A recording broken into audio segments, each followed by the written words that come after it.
దారి 70 కాదు 75 అడుగులు వచ్చింది. కానీ ఒక్క అధికారి కూడా మాకు హెచ్చరిక జారీ చేసిన నాదులు లేడు, మమ్మల్ని చూసిన నాదులు లేడు. పీఓ గారు ఎస్ఐ గారు తప్ప ఇక్కడికి వచ్చిన వాళ్ళే లేరు.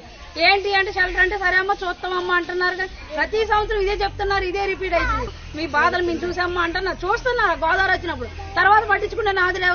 జగన్ గారు ఈ ఏటకు 17 రోజులు అండి కరెంట్ లేదు.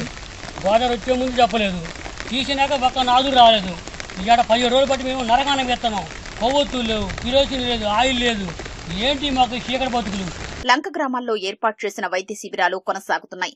ఆర్డబ్ల్యూఎస్ శాఖ ఆధ్వర్యంలో పడవలపై ఇంటింటికి వెళ్లి బాధితులకు తాగునీరు అందిస్తున్నారు. బియ్యం, నిత్యావసరాల సరుకుల పంపిణీ కొనసాగుతోంది. బాగానే ఇచ్చారండి. మాకు చంద్రబాబు నాయుడు గారు మాకు 3000 వేస్తారని కూడా అన్నారండి. అవి అయితే మాకు తృప్తేనండి. ఇప్పుడు ఈ వరద రాగానే మా ఎమ్మెల్యే గారు కూడా వచ్చి సందర్శించడం జరిగింది. బాధితులందరికీ కూడా మీకు ఏం సమస్యలు వచ్చినా కూడా నేను చూసుకుంటానని హామీ ఇవ్వడం జరిగింది.